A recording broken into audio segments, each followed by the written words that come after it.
And we are live again, guys. John is on his way back from getting beer, so we will just let that go for a bit. Not to worry, I'm sure he'll be back shortly. He's not going to leave me hanging. Hopefully not. If you can hear us, make sure that you type something in the chat so we make sure we're good and loud and clear. If we need to turn up anything, let us know. Other than that, welcome to episode 11.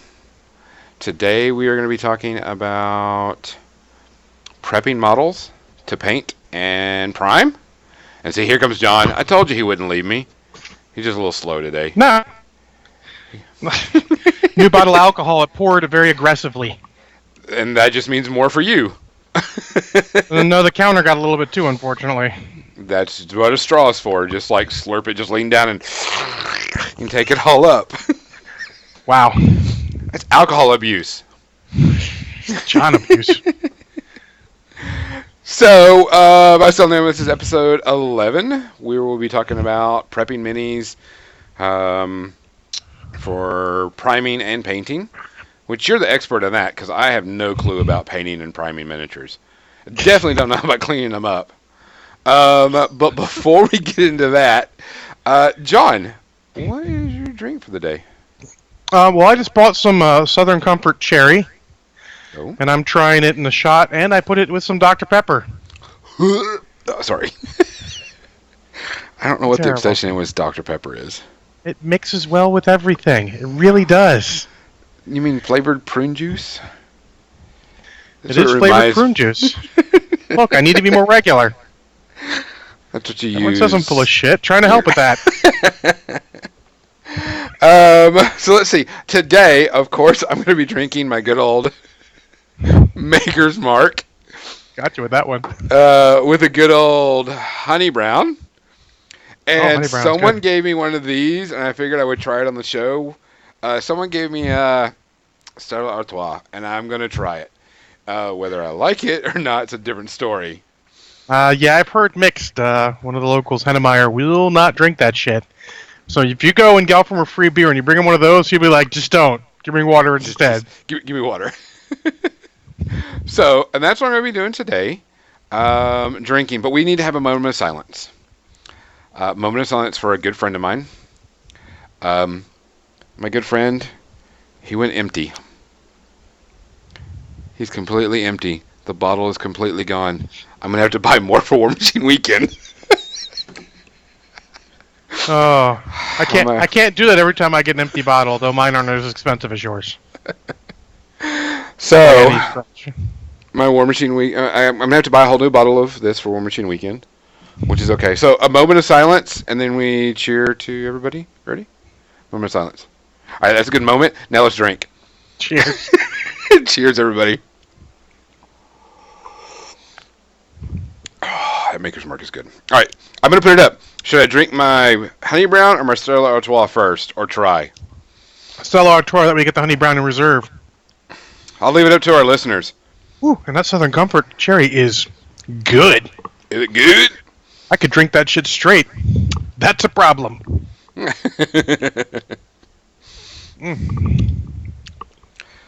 So, we'll leave it up to our viewers which one should drink first. Or try. The whole bottle? Can I even open this? I should have brought the whole bottle. Shit. That was... as a connoisseur of flavored whiskeys and such, that was definitely the best cherry-flavored whiskey I've ever had. All right. A very little taste of, not quite as medicine-y, but a little bit of that reminiscent of cherry NyQuil, which I love. All right. Congo says I need to do the Stella. All right. Well, let's look at the bottle first. Green, see-through, because you can see through it. See? Cool. It smell? It actually smells like ass. Look, smell and taste are not always the same. No, it doesn't smell very good. I mean, it's kind of like a fruity rotten beer.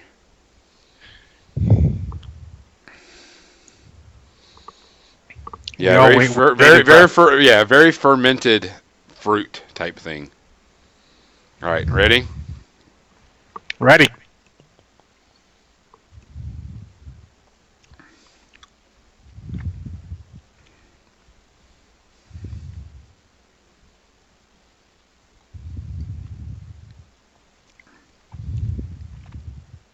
Yeah, that's ass. Oh my god, that's bad. Ugh. I don't like it, but I'm not a beer guy, so I always defer to beer guys. We should have gotten Rich Broutman on there. Yeah. That's bad. Well, that's really bad. I don't want to be the most interesting gonzo in the world if I have to drink that shit anymore. No, that's not that. That's Dos Equis. I know, but that's what Congo was saying. No. Yeah, I know. No, I'm not slamming that whole thing. That was gross. That was bad. Oh. Ugh. All right, Johnson, why don't you go ahead and...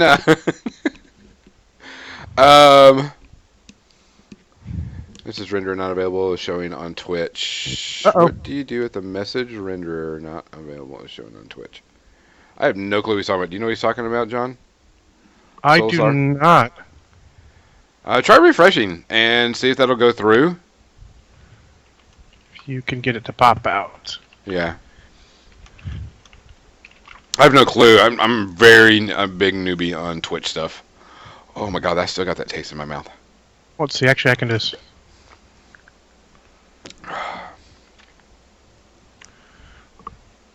Ugh. All right. We got a couple things to talk about before we get started on the thing. We want to let everybody know, if you are going to War Machine Weekend, make sure you find me at least Saturday afternoon. And if you know the secret passcode, you'll get some cool swag. If you're going to go to War Machine Weekend, make sure you do the social on Friday night. We're going to get together, all hang out, smoke cigars, drink scotch, bourbon, whiskey, whatever. We're just going to have a good time. Next weekend is a huge podcast. We're going to have 8 people on the podcast, which is really cool because we're going to have some really awesome painters. Lynn Stahl, Kat Martin, Liz Hunt, Elizabeth Bartley, Bradford, Riot Girl, Angelina Kirka. I mean, we're going to have a ton of people. Jessica, I can't remember. I don't know how to pronounce her last name. Bartholomew. I just met her recently. She's kind of a new, but she won some awards. I call her Jessica. I'm not going to try to butcher her name anymore. Jessica. So I messaged Rich Broutman, told him you just try the Stella Artois, and he sent back a picture of Immortan Joe saying, mediocre! And what we're going to do is we're going to talk about women in painting. Then after that, we're going to talk about the women in the hobby. As also with all that stuff that's been going on lately. How they've been dealing with stuff in the hobby being a female. Which is actually pretty important. Because I know that a friend of mine that passed away also had a lot of harassment from that. So it's going to be kind of a serious but fun type thing. More fun at the beginning, get a little bit more serious, and then talk about movies like usual. For our patron subscribers, if you did get your dice, please show us. Something happened over the weekend.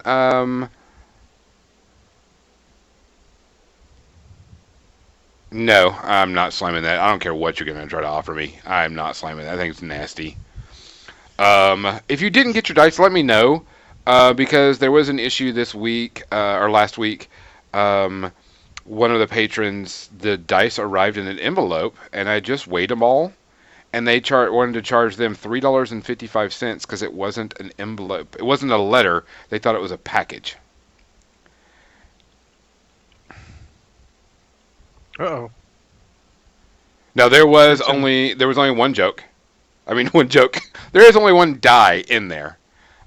We had to be a little careful with that because of costs.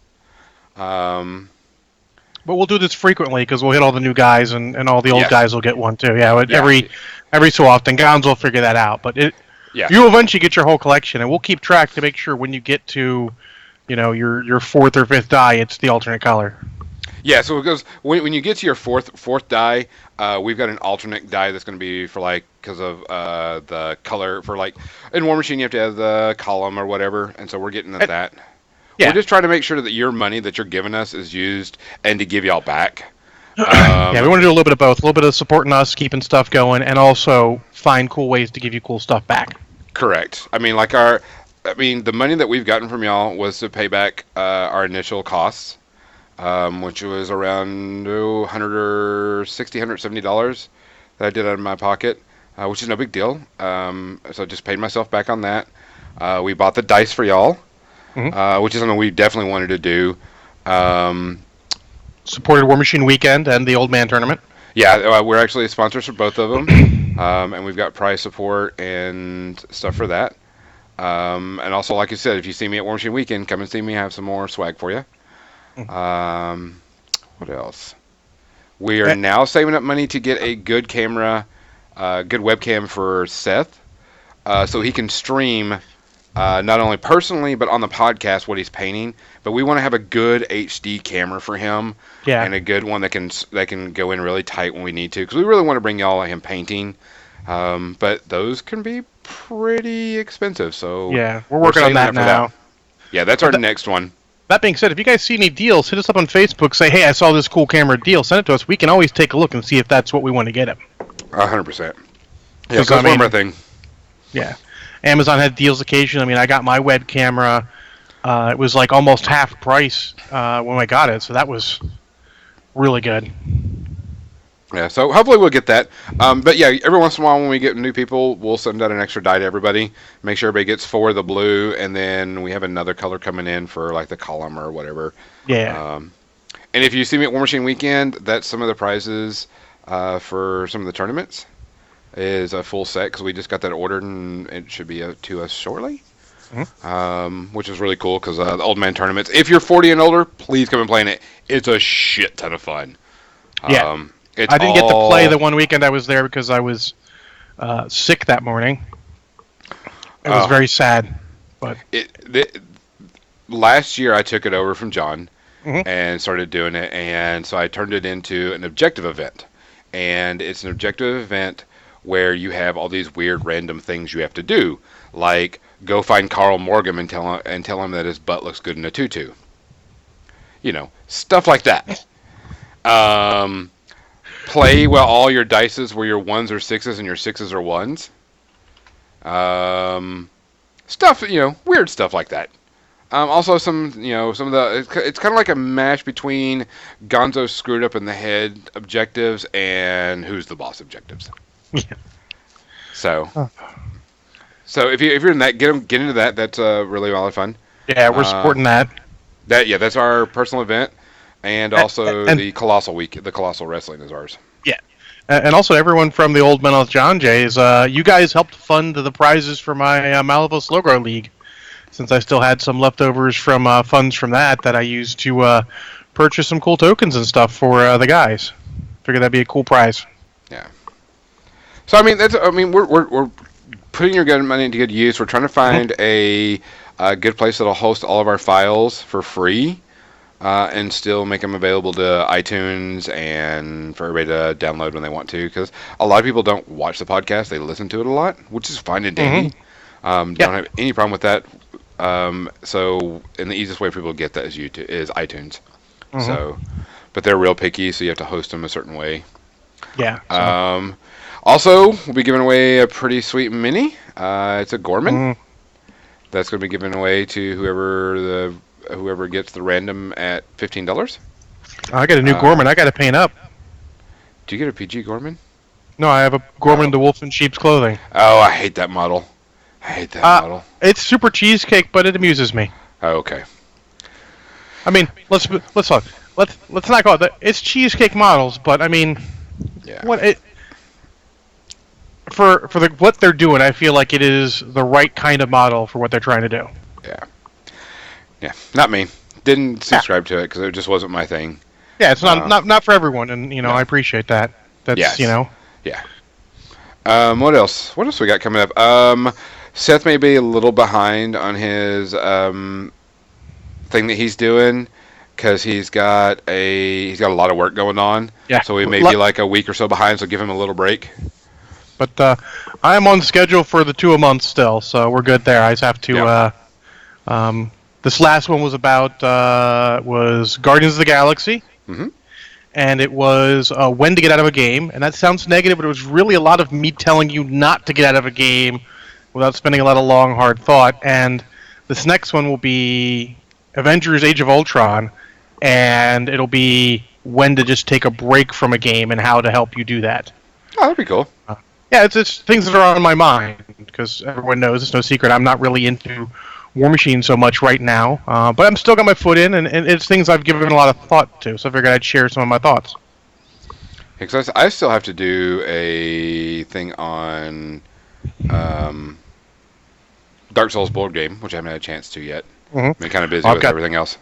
I've got a backlog on that. I want to do 40K Warpath, and then one of the locals let me borrow this, Maelstrom's Edge, to take a look at the rules for that. Cool. So, I mean, I'll review any game if I can get my hands on a copy, if it's free or whatever. Yeah. And obviously, we're going to shy away from the big games. You don't need to hear us review War Machine or Hordes. I don't think you need to hear me review Malifaux or Infinity or anything like that, but if you do, let me know, and I can do that. Well, it's also, Congo, if you send me a pirate hat, I will definitely wear the pirate hat during the stream. 100%. Oh, yeah. 100%. I'll R every so often, too. Darn! But that also brings up, I'd messaged you and Seth about it, but we didn't get to really talk about it because we were pretty busy this week. But we talked about RPGs, not rocket launchers. I responded. Thumbs up. So I wanted to bring this up to our guys. I'm a huge tabletop RPG guy. I mean, huge. I own hundreds of tabletop RPGs, and I love RPGs. And so I was wondering, and it's not really, and I said we're more about miniatures, but we're also gamers. So we're kind of curious if anybody really wants to hear us review like role-playing games. Or talk about them as a cast. I mean, maybe not so much with Seth, but that's a good Gonzo and John topic, because I am not an insignificant RPGer either. I mean, because I've got quite a few, hundreds of RPGs that I could talk about. And there are quite a few I have. And there's quite a few that I'm actually going to try to do one. So if you want to hear about role-playing games, tabletop role-playing games, let us know. We will start adding them to the repertoire of stuff we can talk about. I mean, we're still going to talk more about, tabletop miniature games, but we can have an episode that's, once a month we'll talk about role-playing games, or we'll talk more about alcohol. Or we'll talk about some card games. I mean, we're unlikely to talk about a collectible card game, because those are not necessarily our purview, but, living card games and, other games that aren't really collectible, we're definitely looking at. Oh, yeah. I started playing Legend of the Five Rings again, because I was a big fan back in the day. Yes. And I know Gonzo went to hear about this. Let's fill a little bit out with that. It's good. And they're accelerating the growth of it, because the problem with a living card game is it takes a while to get going, because it's 1 pack a month, but they're doing 6 packs between now and the end of the year. In November, they're going to start, and they're going to release 1 pack a week for 6 weeks, which sounds terrible until you realize it's only $90 of stuff. And that does make the overall investment, if you have a full play set of it, if you went all in, and then you bought all the packs, it does make your total investment $210, but how many games can you get into like this that are less than that? Yeah. I mean, it's hard. Is it a fun game, though? Oh, it was absolutely fun. I'm playing Scorpion right now, because I was always bouncing around through different decks back in the day, but ended as more of a Totori's Army and Yoritomo Alliance guy. And you old L5R guys know what I mean by that. But pre-Dishonor Scorpions are interesting to me. So I'm playing them right now. I've played 4 games. I have won 3 of them through dishonoring my opponent, like you do. And the other one was really close. He had like 2 or 3 honor left when he just steamrolled me. But that was kind of a weird draw from my deck. We both felt he was getting good value out of his cards. My cards were getting good value, and I was getting a lot of weird stuff coming out. A lot of my big cards coming out first rather than later. But it's been really fun. There's a lot of depth in it, even initially. I think the only problem right now is that really I don't think winning by honor is a viable way to win right now. If it is, by all means, hit me up on Twitter or Facebook and let me know how that happens. But I feel like military and dishonor are the ways to go. And they're definitely both viable. And most decks can do at least one of them really well, and some can do both. If you played L5R back in the day, you're going to have to really eject that knowledge. Keep the lore. It looks so similar that your brain's going to give you problems. That was my problem for my first 2 games or so. I was thinking like old L5R, and it doesn't exactly work like that. It's much more resource management, not as you get steamrolling, you continue steamroller. Because no matter how badass your dude is, eventually you're going to run out of fate on him, and he's going to go away. And, when that happens, I hope you got a replacement. Example, last guy I played against Norin last night, he got his champion out turn 1. And this just in, Hidekasada crushes shit. And I'm like, oh Jesus, I don't know what to do because I don't have anyone who can face up with him. And there are enough cards to help you get by that stuff. I was able to stave him off long enough, but that was a hell of a dishonor win because the last turn, he took one of my honor the turn before to go to 4, and I went to 3, so I took it back because that's a Scorpion Clan stronghold, and I managed to make him lose the other 3 honor in 1 turn to win the game, but it was close. I feel like I would have been okay militarily. I could have held him off another turn or 2. But, man, it was getting tight because Scorpion Clan's not beaters. And each clan feels different. I've looked at the cards. I haven't played, but I've played against 3 different clans, and it all feels different. I feel like it's a pretty well-designed game, and getting the entire Imperial cycle out, as they say, those 6 packs will only be better. And I'm looking forward to it. Really, it's not too expensive. You can play with 1 core set. You really want to get at least 2. 3 would give you a full play set of all the cards, but that's not necessary, especially if you're getting in a group. In fact, depending on how you're getting in a group, if you get 3 people who only want to play, say, 2 clans each, like I'm only interested in these 2 clans to start, maybe, you can literally just trade. You could all buy 1 core set, trade the extras, and you have pretty much a full play set of 2 clans. I think ideal is to get 2 core sets and then trade a little bit with somebody. They get a couple clans at full. But that's up to you. If you got the money, 3 core sets to get you going to start with everything you need, that might be a little much. But I've really been enjoying it, and I'm looking forward to new stuff. I give it 0 shots of Kraken. Sweet. 1 shot of sake. 1 shot of sake. So we should probably get to the topic. Yeah, we wasted a lot of time talking about cool stuff. Yeah, I didn't even talk about that 40K game, but I will at some point. Yeah. All right, so let's go ahead and talk about prepping models for painting. Absolutely. This is a pretty hard thing for me. I don't have, the keenest eyesight anymore. So when it comes to finding, mold lines, I have a really hard time with it. Lately, I had taken and painted some Dreadrots, and when I started doing my paint scheme, which is the dry brush black and white, sketch style type thing, it as soon as I started painting them, I saw mold lines all over the place, but you couldn't see them when we were putting them together. Mm-hmm. So it was a problem. So I have actually decided to order something in for my horrible eyesight to help me with that. Uh-oh. Do you got one of those headlamps with the lamps and the magnifier? Oh, man. Next podcast, I'm wearing that thing. This thing is awesome. Not a week goes by without one of the painting Facebook groups recommending them, and I always save them on Amazon because I have a really good light, but it's downstairs. It doesn't fit on the table I have next to me for hobbying. Uh-huh. I won't clamp to it well. But it's got a magnifier in the middle and the light ring around. That's really good for stuff like that, but I've been looking at those headlamps. That's what I've got. It's like this headlamp with magnifiers on it. Someone on one of the hobby groups had mentioned it, and I'm getting problems with seeing up close. Mm-hmm. And this I saw, and it was like $16. And that I so can here's deal the with. funny thing I found is light. The way the light comes in, and we're getting into tips now.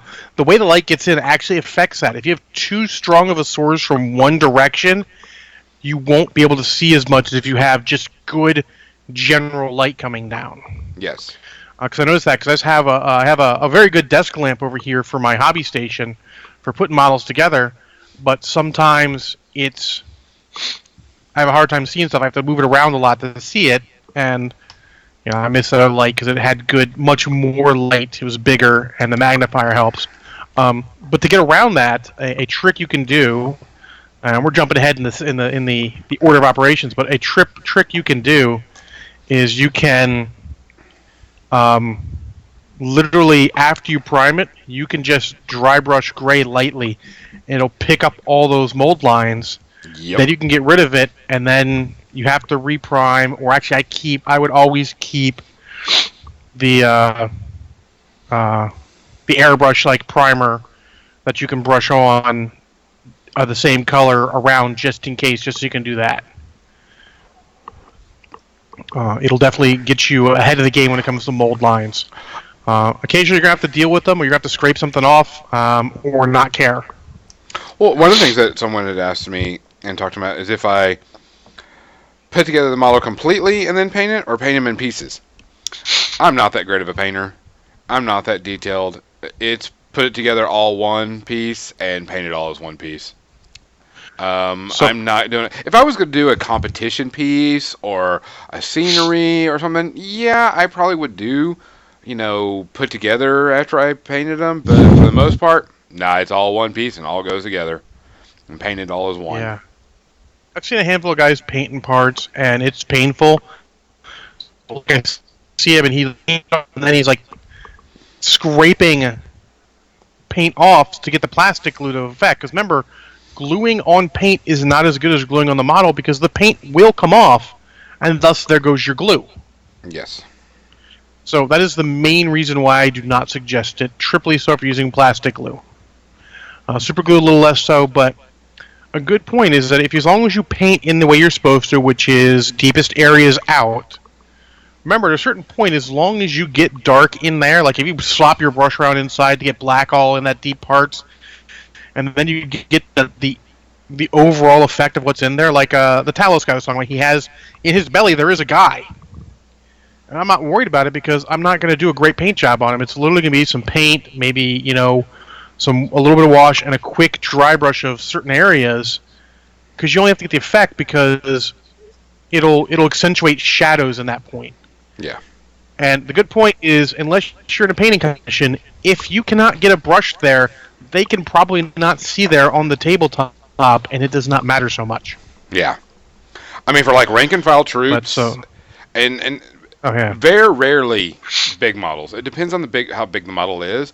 Like Colossals, yeah, I can paint those all in one piece. Not worried about those. I don't think I've actually, honestly, I counter. Those are easier to do in small parts. Like my Galleon has pinned arms. I can just pull the arms out because it also helps for transport. Yeah. So I can paint the body and legs separately, and then paint the arms separately and put them in, and they stay. Yeah. It's a lot of work to get the pins to work right. It requires multiple pins, but 2 pins in an arm go in. That arm's stable as hell. Yeah. And even after you're done, you could just, you could not paint the part where they glue together, or you could scrape it off or whatever, and then, or even if you've painted it, the glue plus the fact you have pins that'll have glue on the inside, that'll hold that in forever. You'll be fine. Yeah.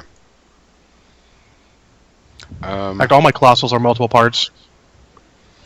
Yeah, most of mine are all together as one, depending on what they are. Like I have some, like the new Colossal kits, got them magnetized, so not worried about that. But putting together, no, I'm usually, especially if it's rank and file troops, it's all together and I'm doing everything. But like I said, I'm doing a weird paint scheme for my Grimkin, so it's all strictly black and white, blah blah blah. There's not much to it. Yeah. And it's tough because dry brushing gray really puts you back a bit, and to find the extra mold lines. Mm-hmm. So it's really extra difficult on that paint scheme because you're sort of taking a step back to get the mold line off. But that's one of those things you really have to decide when you're going into a model how thorough you're going to be.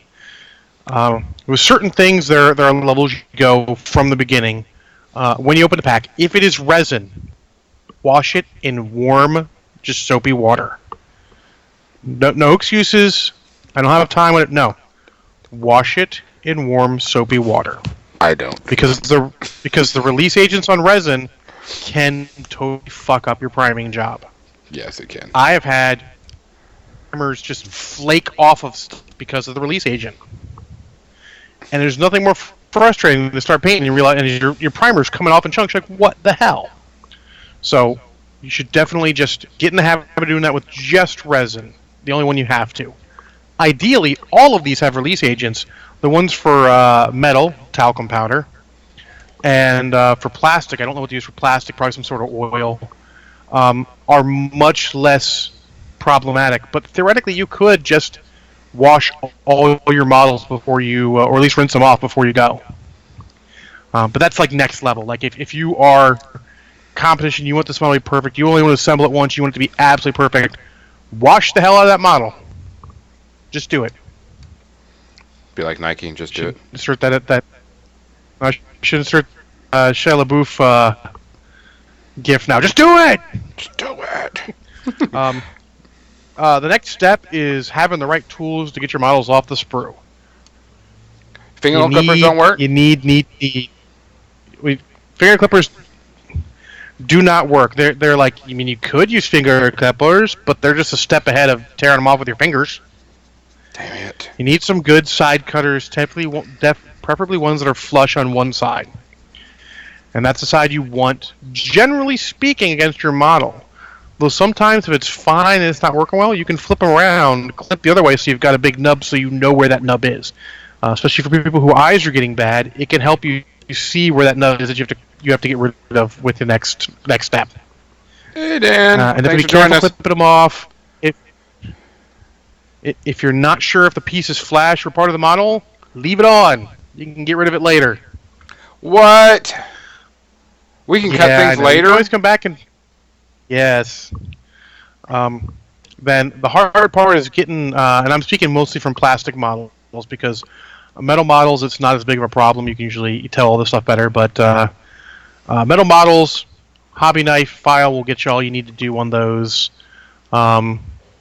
Use a hobby knife to get the majority of the area where the sprue attached off, then file it down a little bit to get it good. And then, if you're going for that next level, but not quite pinning level, take a file and file on the joints, where the seams where you're going to connect them. You're like, John, why am I doing that? I don't care what they look like. They're going to get connected. They're not going to see them. What filing does, it creates little grooves in there that you can't even see or feel. And that gives your super glue more surface area to connect. And it will connect better. It will dry as a much better bond. What? You mean smooth surfaces don't glue together very well? It's just in. Correct. Now, super glue does a good job with it, but if you want that stronger bond, and this is obviously just metal models because plastic, you're going to use plastic glue. Resin is much more porous. You don't need to do as much, but you can. I mean, it's a good habit to form. And then metal models, really, if it's a heavy part, just pin it if you can. If you don't have a Dremel, you should look into it. It's an excellent tool for multiple things. But even just to hand pin vise can get through most metal stuff, it's just a pain. If you're going to do a lot of metal, if you're doing Infinity, get yourself a Dremel. It'll play dividends. Oh, yeah. If you're doing War Machine, maybe not so much Dremel. You don't necessarily need it because they're getting away from a lot of that metal, but it's still helpful. All right, so the truth is, we need the plastic models. A Dremel's not necessary, but man, it makes it super duper easy. Yeah, it does. and then the resin is super duper easy, but wear a goddamn mask. I cannot stress this enough. Resin dust is bad. There are ways around it. If you're doing a little bit of time, be careful and not do it, but just suck it up and get yourself a dust mask. It's all the protection you need. You only need to wear it while you're doing resin. Store the dust mask significantly away from where you're working with the resin, just in case. But That'll be helpful for working with the resin when you're filing it, cutting it not so much, filing it, drilling it are the two times you need to worry about that. But that's like the most important thing, because that stuff gets in your lungs and it's no good. But it doesn't go out in the air or anything. It's just there, and I'm careful, and I just blow it away. It may not be good enough. It may be, but it may not. I do a lot of single base pinning, and I will hold my breath when I'm drilling through, and it's far away, and exhale when I pull it out, but that's only doing one base at a time. If I'm doing more than one base, like I've got 5 bases together, I just get my mask. To be fair, I have significantly more than just a Dusk match, which is why I'm hesitant to get it out. I have an actually rated respirator because, I'm like that. What? But you should get a Dusk mask, keep it away, keep it up higher. That way the dust doesn't get on there. You can also wet your files when you're filing it, but don't rely on that. Get the Dusk mask. Let's see, where is it? Metal models, like I said, metal models easy. Pin if you can. If it looks like it's a big piece being held by a small joint, like a wrist with a sword in it, just pin it if you can. It's going to help you in the long run. And my rule is, if it comes off more than twice, so let's say you put it on, you glued it, looks good, it comes off in battle, okay, glue it again. You got to clean it off you have to clean that shit back off with a knife, because glue on glue, not good. Glue on metal, good. If it breaks again, just fucking pin it. But what about when you prime stuff? Oh, do we have to use? I mean, do we have to use a can? Do we use the brush on? Do we do the the airbrush? What do we use? Well, the answer is you can use either, and depending on how many layers you go through, and this is controversial, but I'll say it: if you're painting a lot of models and you're going to use a lot of layers, a lot of thin layers, you don't necessarily need to use primer. I have a friend who paints very well, very amazing models, and he has never primed a model in his life. What? Now, for us average painters out there, prime the damn model. Okay, he's got to be high. He's just good. But and you can prime it with any spray primer will work, but you want to pay attention to what you're using. And you need to pay attention to the environment. People rave about Krylon. Krylon's cheap, and if you don't care about, if you're not painting at the top tier level, Krylon's fine. I actually go next level. I buy automotive primer, or I buy actual gamer stuff, because it is actually, they do actually test this shit to be a little bit better on models than Krylon. That being said, Krylon is cheap, and if you're doing like a ton of rank and file models, it's probably all you will ever need. I was doing a lot of resin that was having problems with a little bit of sticking, so I found the automotive flat black was baller at sticking to all sorts of Forge World and resin stuff. So I use that occasionally. I'll use Army Painter stuff. I'll use GW stuff. Most of it's pretty good, but you really try it. Talk to your locals. They might have some tips and tricks. I mean, because we can't tell you how primer reacts in your local environment because we're not here. Primer reacts where I am different than where it reacts where Gonzo is. Yes, very much so. If it's humid outside, if you're like, man, it's muggy today, do not prime. It is not a good day for that. But I can go to my garage. If you have proper ventilation, you can go to your garage, but proper ventilation is probably not present. I have people who say, I prime in bathroom. Well, it's got the extractor fan, so that's okay. I'm sure you're wearing your Dusk mask like you have for your resin filing and all. So that's probably okay, but you have to be really careful because you don't want to spray something in your bathroom. That'd be uncool. And someone's going to get upset about that. Landlord, significant other, parent, what have you. I actually have gone to a lot of the airbrush primer that I brush on. And it seems strange to say that, but I've had it work pretty well. Now, obviously after multiple coats, I go through and I coat the crap out of it. I let it dry. This is a long process, so it's kind of a pain, but I don't have easy access. I didn't have easy access to Perry to prime. I was living in an apartment for 19 years, so I could probably prime now, but so I let it sit overnight to dry because that stuff needs time to dry. In fact, all your primers should probably dry at least 6 to 12 hours if you can. It's okay before that, but to really let it dry, you'd want that, 6 to 24 hours. And then I go back and I see the spots that are missed and decide if I need it. Sometimes you don't, but if it's the deeper areas that are being missed, just another primer coat on it, let that dry, keep it thin. And that's the key with primer, you got to keep it thin. Everyone thinks priming a model means coating it entirely. That is not true. When the big painters show you how to prime, they have bits missing. It's just meant to help it stick overall. You don't need to cover the whole thing. You don't have to coat it. It doesn't have to be jet black all the way through. But, some people's painting style, that's how you want it. But you want a good thin coat so that you can paint back over it and not lose detail. I've had models that have been, primed twice. The first guy was a little heavy on it, so when I come through, I lost a little detail. It's kind of disappointing in a model. But, find out what's best for you. Like I said, I found that the brush-on primer is good. I suggest having brush-on primer anyways, because sometimes you'll spray prime the whole lot and find it chipped or whatever, because you play with it in the meantime, of course, because you prime in large batches. And or you just missed a spot, and you don't want to have to break the can out for just a spot, because that's when you start getting it build up deeper than you want. So you get the hand primer out, you just prime it, just hit it a little bit. You can even water down black a little bit and use that to help cover it up. But, I mean, you definitely want to prime every model. With unpainted models? All the time. I don't have time to paint like that. But so plastic models are a little different. Resin and metal, even though they're very different, pretty much the same building instructions go to both of them. Just resin you have to wash. Metal you could wash. Painting resin is fine. It's super easy. Dust mask, like I said.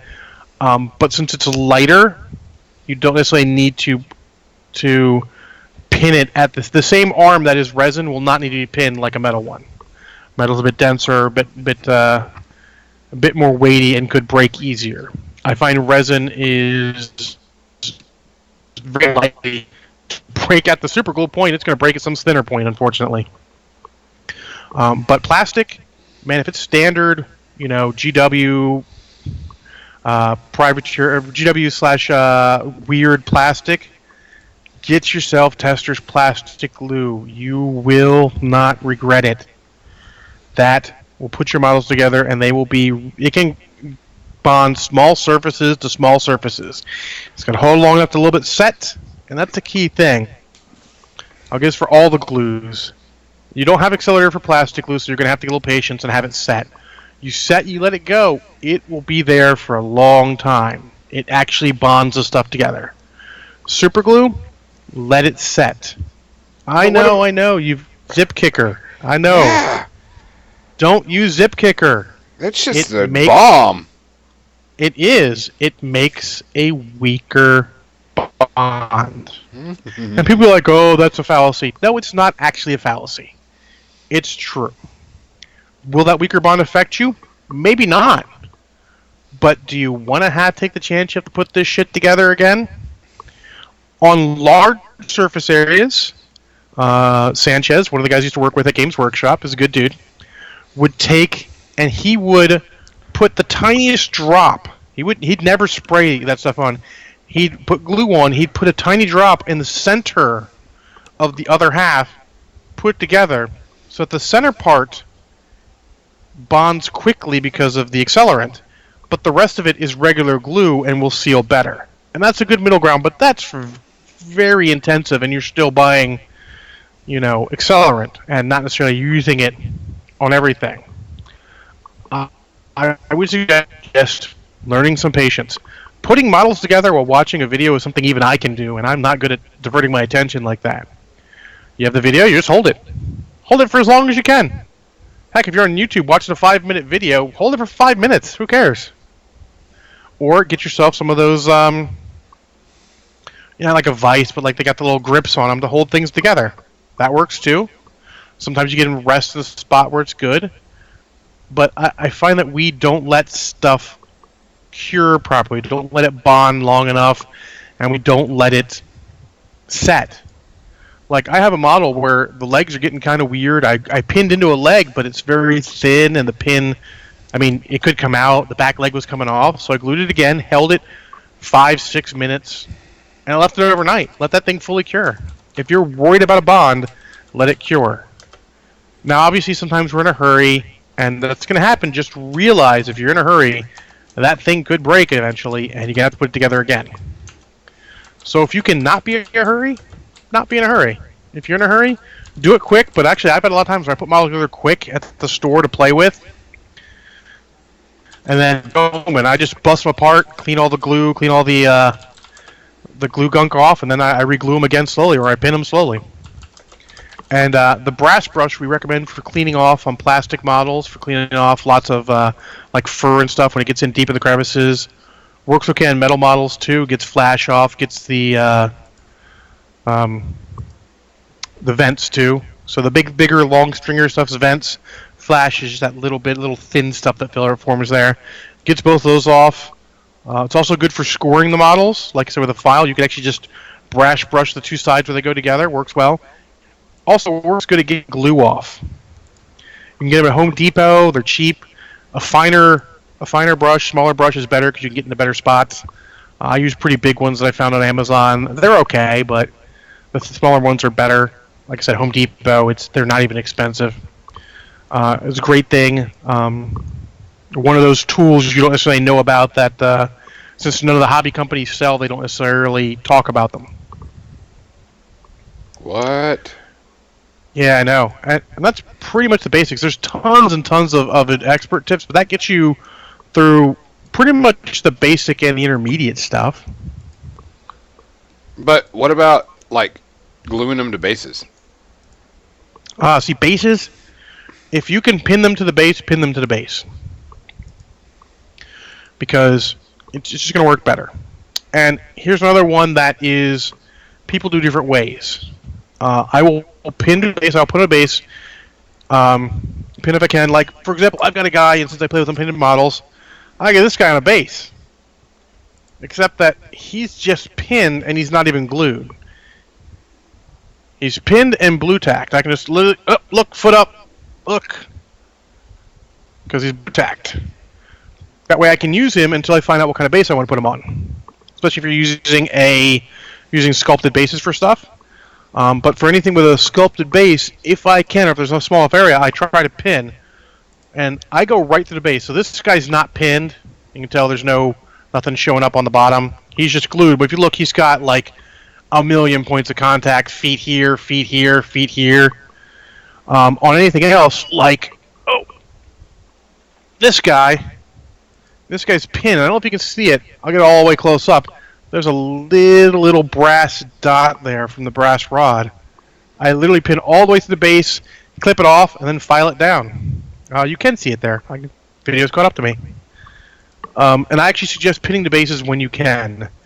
Not always going to be convenient. Not always going to be necessary. If they've got two good feet, or if you're using just a standard flat black base, that's it's slightly textured. You can glue them to the base with regular glue, no problem. Some of the sculpted bases, even a flat foot, the base will have sculpting on it, so you'll need to do a little something sometimes. A little something, something? Yeah, a little something, something. But yeah, I definitely I'll pin them to the base, and then I'll base them over that, and then and I suggest little basing tips. I'm not going to go into it because that could be a whole podcast by itself. If I'm going to use any bigger things, like on my mercenaries, I put little rocks down. I will put the big rocks down, then fill out with the standard gravel and such, just so that I have the rocks placed beforehand. Because trying to dig them in later or figure out where they go later isn't going to work. I see. And I super glue the rocks down, and then I use PVA glue on the rest of it.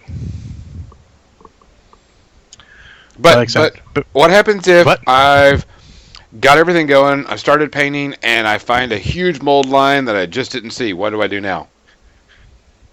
You have two choices. You suck it up, or you remove it. That's what I do. And removing it may require painting again, but that's why you keep the hand primer around. Because you remove it, then you just hand primer that area you removed it from again.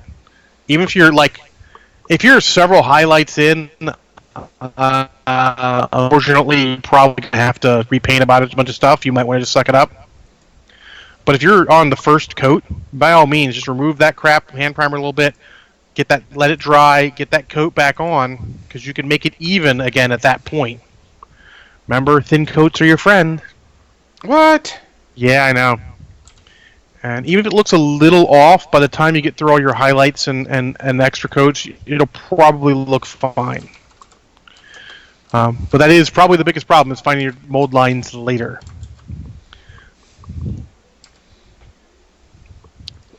Come on, Gonzo, you gotta have more questions for me.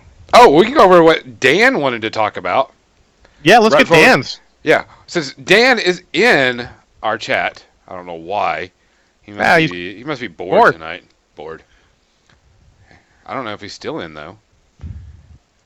If not, he'll listen again later. I'm sure he's going to listen, because he probably subscribes to our iTunes account. I'm sure. I would be surprised if he wasn't actually a patron. What? Dan, a patron? I don't know. Yeah, he's actually kind of a cool guy. Yeah, it's a cool guy. He's running his own business. If he's not a patron, it's because he's running his own business and going to lots of cons and all, and I cannot fault that. So let's see. Let's go with his first one. And we were talking about this, because it was... actually, let's hold off on this one for the movie time. Oh, we hit that right. We get a movie section. Yeah, we'll do a couple minutes to get the other ones. Yeah, so let's go with number 2. 2D terrain or 3D terrain? Which we kind of talked about already, but go ahead. We did a little bit. I have a heck of an opinion on this. I'm going to say both. Because there are certain things you cannot do in 3D terrain unless you're building an entire sculpted board. Trenches, water features, that stuff just does not work in 3D terrain. It's problematic and painful. I also feel that hills in most games, the ones where they don't block line of sight or anything, might as well just be flat. They can even be old school BattleTech map flat, where they just have elevation lines so you know how many elevation levels that particular part of the hill is. It's just too hard to put models on a hill. Now, the alternative, and I talked to somebody about this, it would be to have the miniature companies get together and make rules where, hey, if you can't make it fully on the hill, you didn't make it on the hill at all, and you stop before you get there. It's harder to get up a hill. And likewise downward, if you can't make it completely off, you're placed completely off the hill because it's easier going down. Jesus, isn't that a simple rule? Why haven't people adopted that? But other than that... They can't get all the game companies to do something. Yeah, I know. Other than that, forests, I like a flat template with trees on it. You can remove trees if you need to. You can put them back when you want to. Buildings, 3D. If anything impassable, make it 3D. It makes the board look better. But yeah, I'm all about 2D, anything I can, lakes, trenches, hills, whatever. Gonzo, what do you think? I think it depends on the game. Honestly, I really think it depends on the game. For War Machine and Hordes, buildings, I can see 3D. Because you can't walk on them, can't walk through them, you can't put people inside of them. Can't destroy them yet? Yeah, yet. But for everything else, 2D terrain for like War Machine and Hordes. It's too hard to put models on sloping angles, weird angles, things that you can't stand on, like a wall, 3D. That I understand. Yes. Games like Batman or Infinity has to be 3D terrain because the game is built around the concept of multiple levels. Mm-hmm. If you tried to play Infinity on 2D terrain, it would just be crap. Yeah, it would not be good. It would not be fun at all. No, it would be... heads explode. Yeah, but like I said, if the game allows you to stand on the 3D terrain, go for it. I would prefer 3D terrain all the time. A 2D terrain piece of forest with removable trees, good. Mm-hmm. A 3D piece of terrain that you can't remove the forest, but you can put models in it, bad. Because if you can't pull the forest off, but I'm allowed to stand in the forest or put a vehicle in the forest, then it's a problem. That's just a big issue. And that's only for games where terrain is abstracted, like a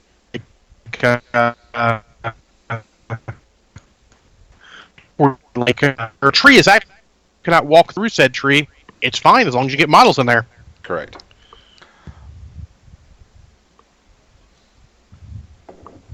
There's Dan. Really, Arcadan? Yes. Have you considered a forest without little trees? Welcome to old school, sir. Imagine trying those in old fantasy. Yes. Those were what's called a bag of dicks. Yes. Because there's old school stuff. I mean, trenches. Just you get 2D. It's too hard to stand on the edges. Yeah. It's too hard to stand on the edges and the 2D. Yeah, it's too hard to stand. Hills on are the edges hit or miss. Depending on the slope of the hill, depending on how it is. Yeah. I mean, the game works up plastic hills, which have very gentle slopes and a steep edge that you obviously can't have on. Even those are kind of problematic at points. Yeah, it depends on the thing. War Machine Hordes, buildings I can see being 3D. Everything else has got to and walls. Everything else to me has got to be, if I can't stand on it, 3D. If I have to stand on it, it needs to be 2D. And unless it's like a Batman, because like the Batman game has 3D, but you're not putting a ton of models. You're putting one model on there. You know what I'm saying? And 40K? Oh, good luck. 40K, just play flat terrain, because terrain doesn't fucking matter. Not anymore. It is a big gripe with me of that game. Like, if it's not a crater, which should be flat also, by the way. It's like craters and ruins, but flat would work, 3D would work, however you want to do it. They abstract terrain anyways. It doesn't matter as much. But, shall we get along to his next question? Before we talk actually, he actually our had a pretty movie good section? He actually has a question on the size of hills and forests for War Machine Hordes, which is actually a good question because in tournament play, they have to be a certain size. They should be within a certain diameter and width, and is in the Steamroller packet. So, Dan, if you really want to know, you can check that out and see it. But, let's see. Let me see if I can find it really quick. For terrain pieces. They're like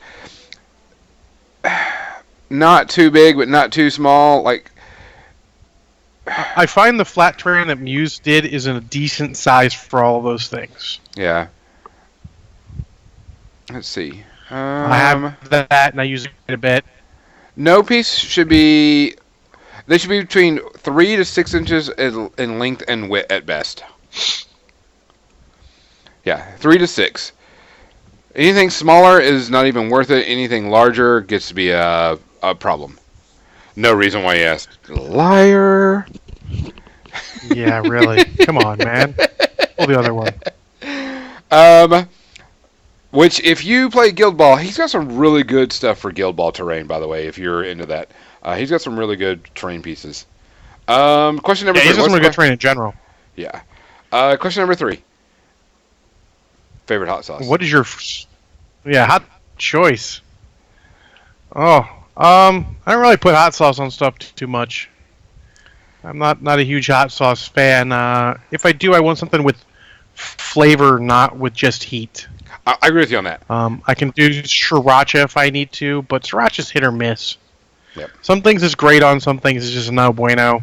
I've got spicy or sweet chili sauce that I have. That's sort of like a very spicy sweet and sour type of dealio. Mm-hmm. That's really good. I put in some things, but it's not a lot. I'm not a big spicy food guy. Yeah. Unless there's a prank involved, in which case I will handle anything. My thing is I like for hot sauce, dipping hot sauce. I don't like watery hot sauce. I like the chunky, like a paste style, because that's the way I like to do it with chips. Mm-hmm. But if it's for seasoning and flavoring, like Louisiana hot sauce, anything that's got heat but taste. It can be hot, and if it doesn't have flavor, it's crap. Yeah, I don't want heat for heat. Yes. I want heat for flavor, part of the flavor. The local barbecue place has what they call Tupelo honey heat that is really tasty. Yes. It's got to have good flavor. If it doesn't have good flavor, then I'm just burning my mouth for the fun of it, and I don't like that. Brand names, Louisiana Brand hot names, sauce. I don't buy. Louisiana hot Try sauce. stuff out, Dan.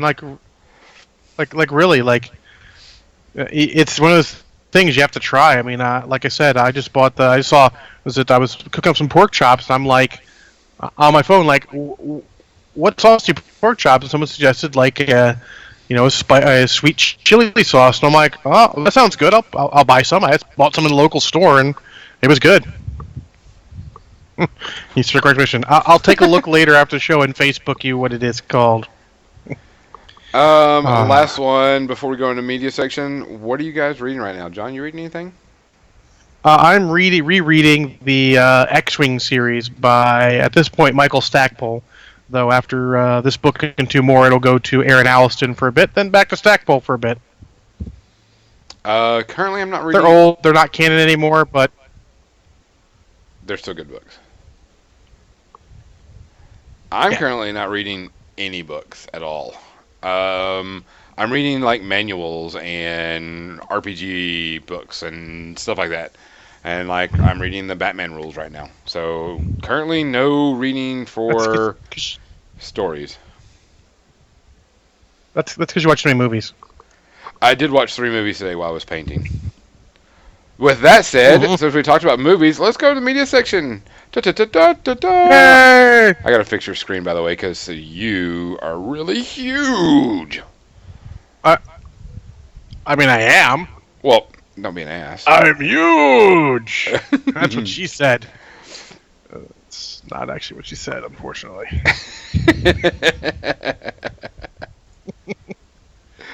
So, all right. Let's go with this first question. Let's get this question out of the way before we start talking about movies in general. Yeah. What's yours? I'm gonna have a lot to say about this. Horror movies. He says horror movie suggestions. Yeah, go ahead. Actually scary. Jump thrills don't count. Gore fest tend to lose it. I need something to dive my mind and crush me from the inside. Seriously.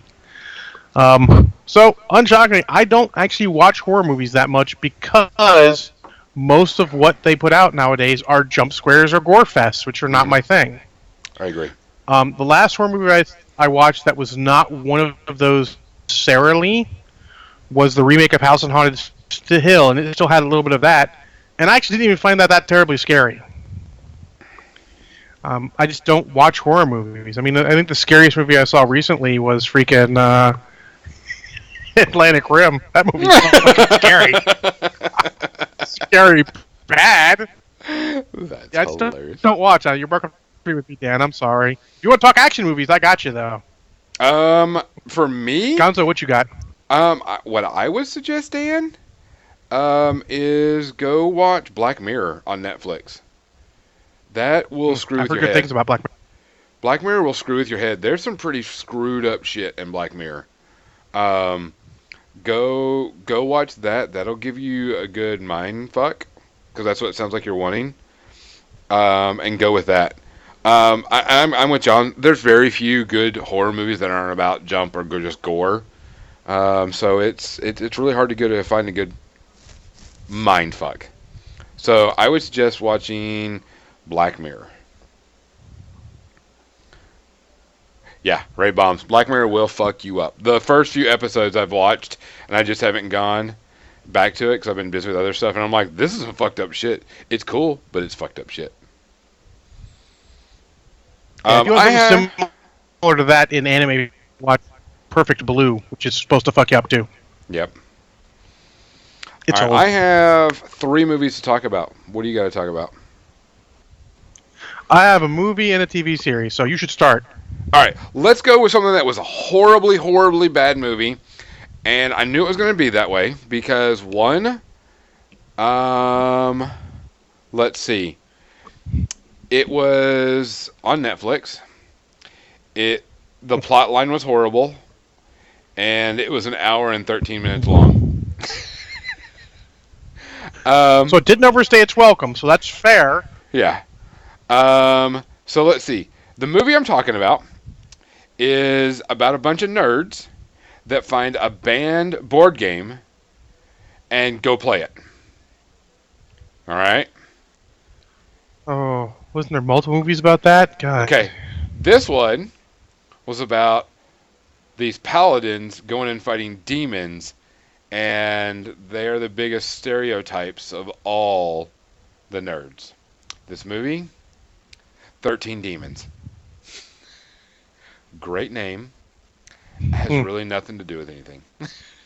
They actually reference Jumanji in the damn game whenever they play it. Yikes. So, what the story is it starts off and talks about, it's like this warning, we don't represent this, we don't have blah, blah, blah, the movie company protecting themselves. And so this guy walks in, he's like, guys, we got to play this. And he's like, dude, I was playing that board game on the table, and I've been doing that for like 6 hours, and you ruined it, because he like messed it all up. And then his other friend that's in a wheelchair, is playing a console game on a console TV, playing a console game on an old tube TV, and it doesn't even fit the whole screen. It's like really screwed up.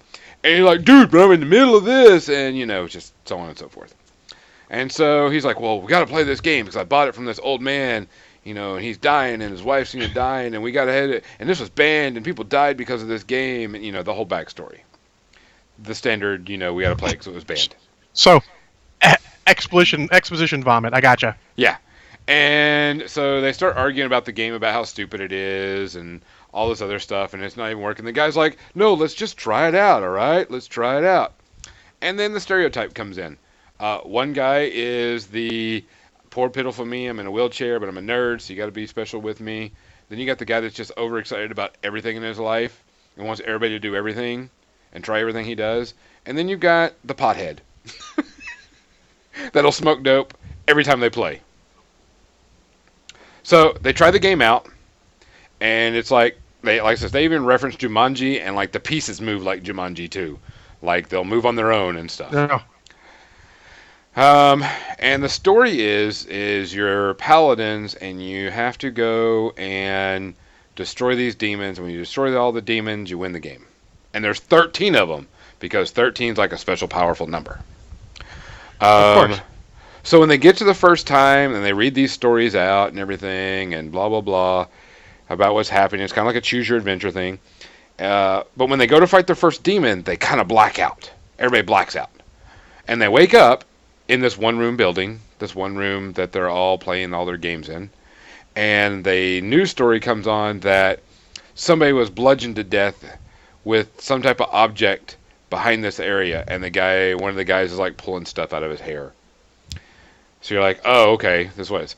But whenever he passes out, he goes into paladin mode in the realm, and it's like this fake world, and it's all this stupid music and this stupid graphics, and it's all like kind of black and white and gray, and it's just horrible.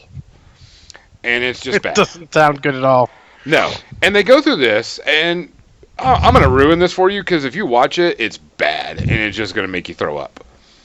What it is every time they go to fight a demon, they all go into the realm, and they go and kill a human being in our world, thinking that they're a demon. And so the guy that brought the game calls his parents the night that he's supposed to go out to go fight the demon and says, I'm fighting for the Paladin of the Order. I'm going to make you proud, but I may not come back alive. Foreshadowing. And he gets killed by the human. And they show him dressed up in like pots and pans and like a pot on his head and string strapped to him and holding like a stick as a weapon. And so this is pretty much where it comes down. It's horrible. It's bad. They arrest the last two guys because they killed like all these people, and they try to make it like this big story like, oh, was this a game because you killed this 5-year-old child? And he's like, yeah, that was not a 5-year-old child. That was a goblin with like silver boots of speed, and and I was like, oh shit. And it was just like, it was just bad. You got to drink quite a few shots of Kraken to get through this. Luckily, it's only an hour and like 15 or 13 minutes, so it's over really quickly. I mean, they had a budget of maybe like 2 bags of chips and a Mountain Dew. Ooh. I feel bad for these guys that made this movie. I mean, it is beyond belief horrible. Yeah, it sounds not good at all. It was just bad. I would say at least 4 shots of Kraken and do something while you're watching it so you can just hear it. Yikes. 13 Demons, Netflix, no go. Yeah, it sounds like stay away. So, my first movie is not on Netflix or Amazon Prime. I actually purchased it as part of the Sylvester Stallone collection. Whoa. Which was like $20 for like 7 movies. So I'm like, I like Stallone enough. Yep. I am totally talking about, and it's funny because I saw both that and the Steven Seagal collection, and there's a common thread to both of these, that one of the movies actually has what I would call potentially a bigger actor in a co-star role in one of those movies. Because the Steven Seagal collection, which I have not purchased, and may not, because he has never made any good movies, has Executive Decisions as one of the movies, which I thought was fucking hilarious, because that's not really a Steven Seagal movie. But the common thread would be Kurt Russell. So obviously I'm talking about Tango and Cash. Kurt Russell's so awesome. He is. And unpopular opinion time, this is not a great movie. People love this movie.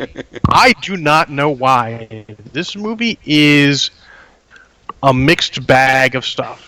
It has a lot of potential, but it moves so slow in the beginning you don't have time to really get there. I mean, the whole theory is that Kurt Russell and Sylvester Stallone are Tango and Cash, and they are the big shit L.A. detectives. One's in a nice suit. He's got lots of money. He does it for the thrill. He doesn't need to for the money, and he's in the nice part of L.A. dressed as a suit. Russell is the exact opposite. He's in the scummy part of L.A. He dresses how he wants. He's much more of, your standard, slovenly guy. And the whole thing is they get framed. They both get tips going to the same place. They get framed for killing an FBI guy who was doing a drug sting because the villain, Jack Palance, wants them out of the way. So my roommate sat down to watch it with me, and the point she was out of the movie is Jack Palance has these 2, what he calls mice, that he runs around in his little maze, see-through maze, and that's his bar. His whole bar thing is this big maze for his mice that he loves. And my roommate was out because they weren't actually mice, they were actually rats, and she said, "Nope, I'm out." Because she has rats. She said, that one's only 8 months old. I'm like, all right, you know too much. You're a crazy rat lady now. I'm sorry.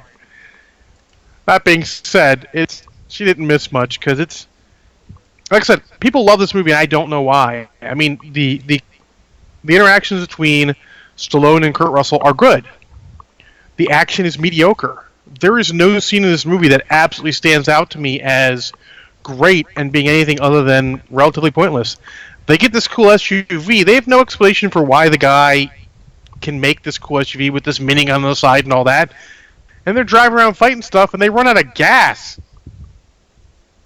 Talk about the stupidest reason to stop, using the cool vehicle of the movie. You ran out of gas. Plot hook. None of the fights are amazing. It's just not great. It's just my new standard for, it goes to my new standard for action movies. It used to be The Last Stand with Arnold Schwarzenegger. This is actually score. This is 2.5 shots of Kraken.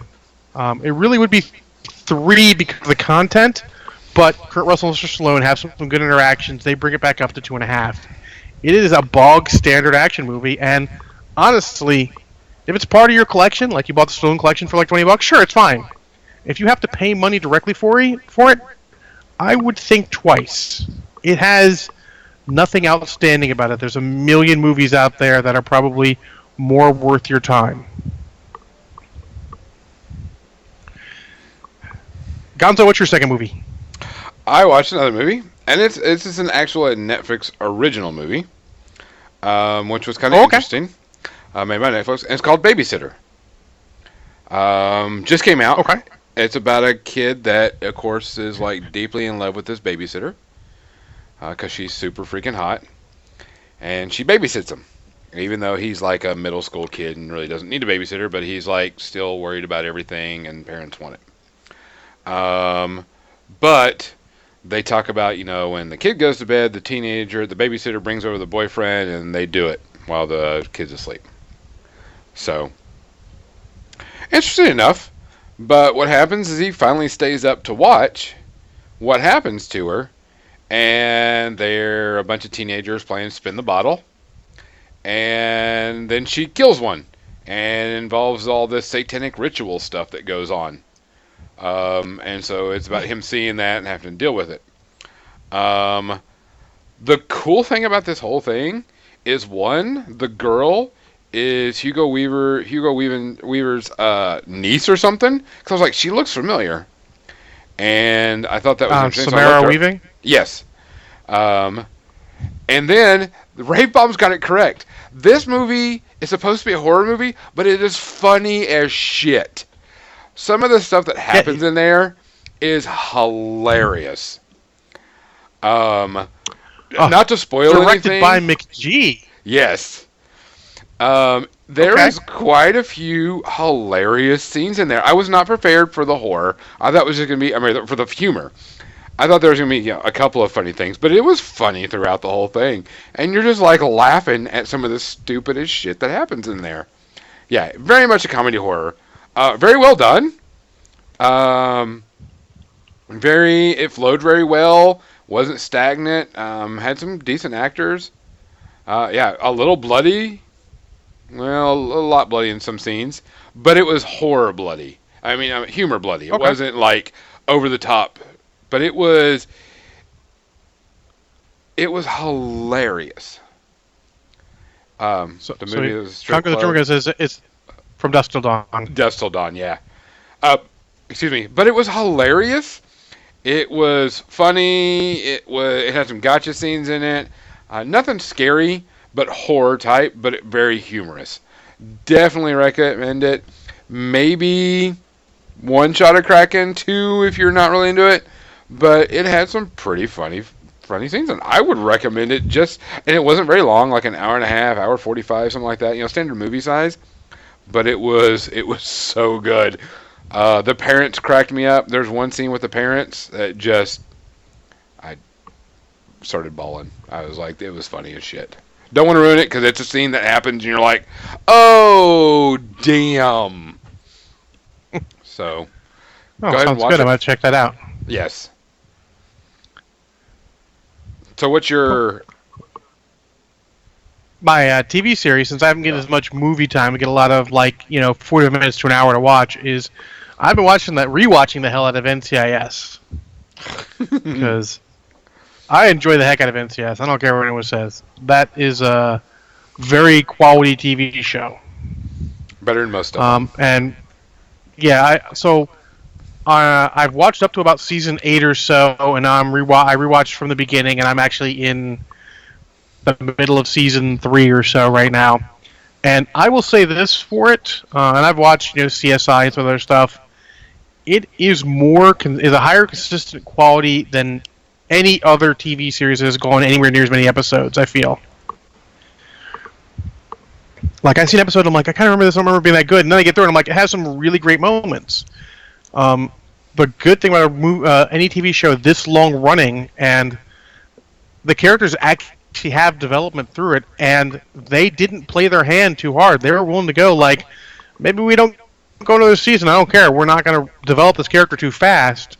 So they all develop slowly, and they can have these longer plot lines, and longer character developments, which is very cool.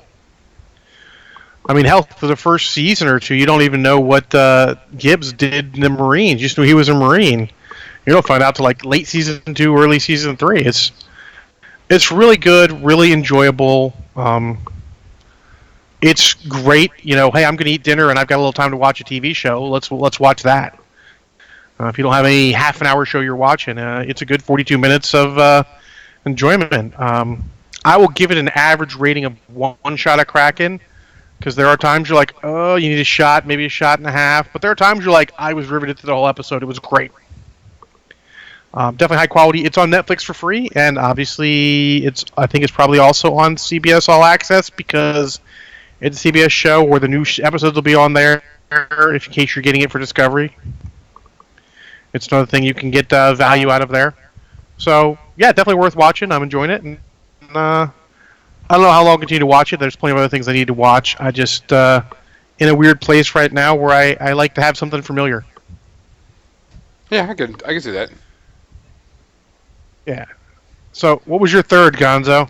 I actually been dying to see this, but I had to wait because I wasn't going to buy it, and I didn't get to see it in theaters. It had an incredible body count, and started off really, really well, just like the original. And I can't wait for 3, because if 3 is as good as 2, I'll be extremely happy.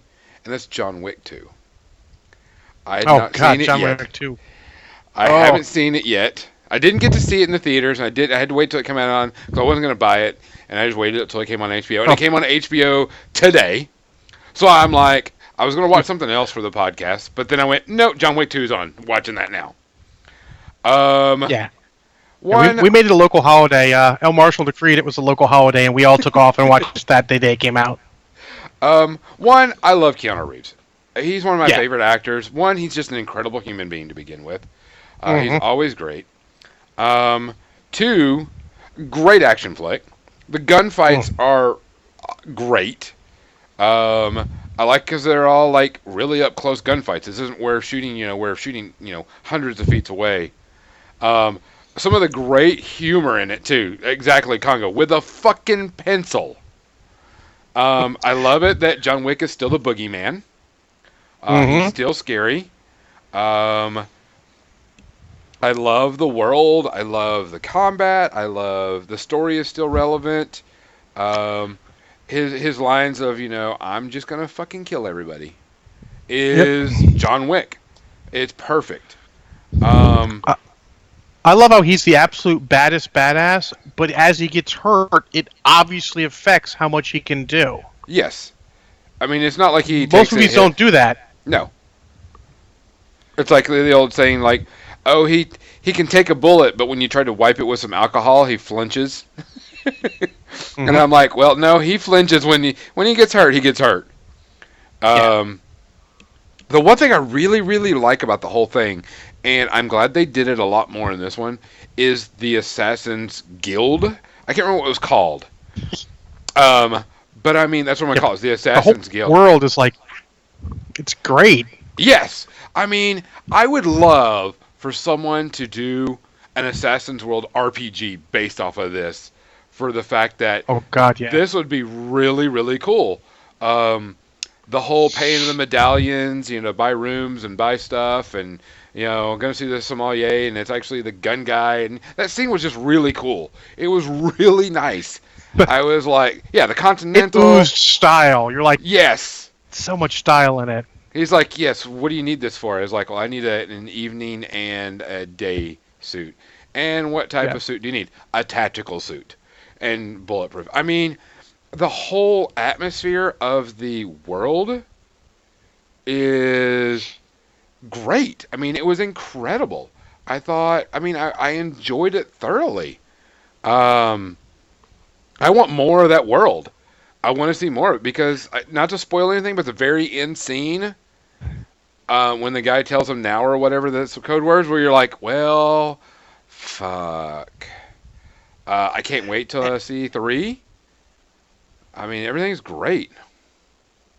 And it did not suffer from sequelitis like most movies did. If it wasn't sequelitis, it's because it wasn't as fresh anymore because you saw the first one. But it was still otherwise pretty much as good. The drop-off is very, very minor. Correct. It was really good. I actually looked to see, I was like, how many guys does he fucking kill in this movie? And he kills 128 people in this movie. Someone went and told it up. He kills 128 people. And I'm like, fuck yeah. Let's do it again. I can't wait until John Wick 3. John versus the world. Yep. John versus the world. John Wick 3. Yeah. I mean, because he's a badass, and some of the fight scenes were really cool. Him and Common, the fight scene between him and Common, both of them were really fun to watch. I'll tell you, the stuntmen in that movie were not getting paid enough money.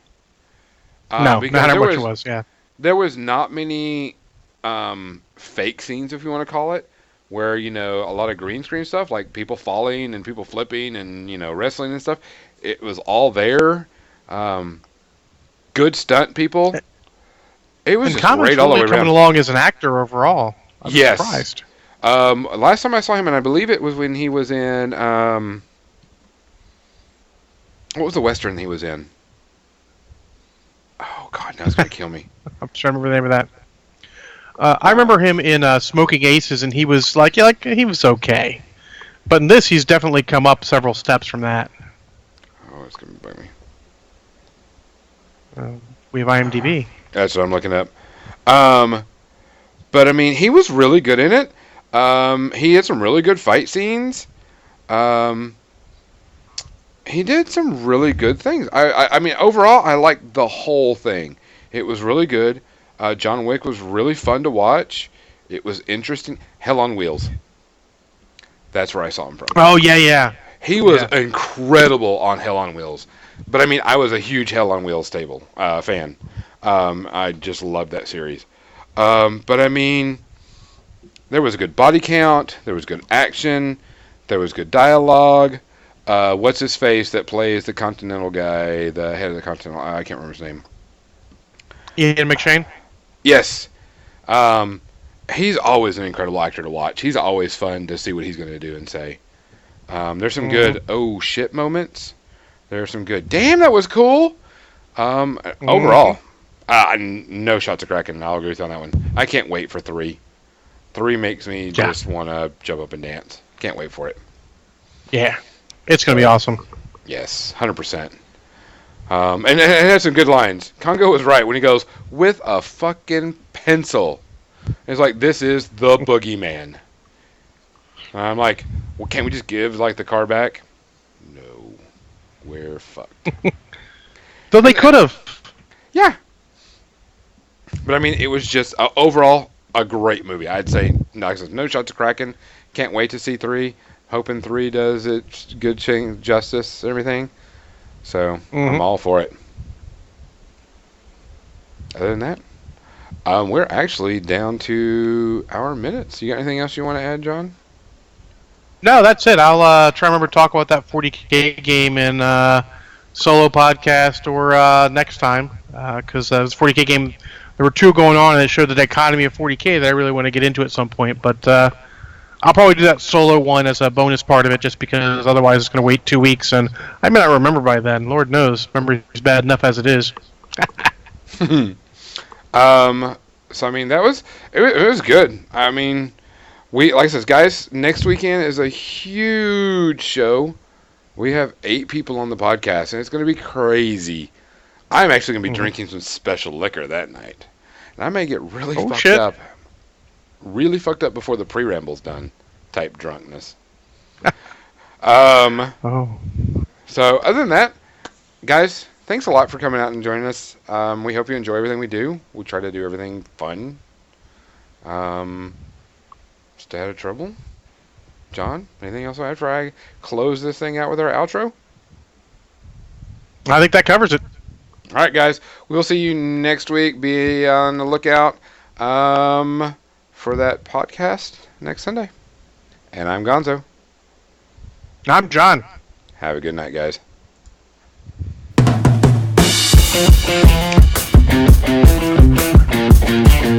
If you aren't dancing, you're wrong.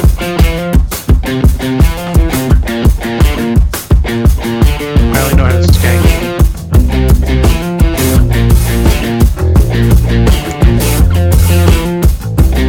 You know what? Sometime we may need to, instead of talking it, flip it back to an all of us, like the end of a Marvel movie.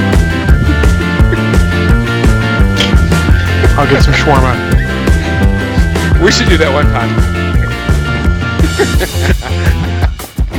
See who watches. See if you can do it next week. I may convince people to try to do that one day. I'm down. We're all down.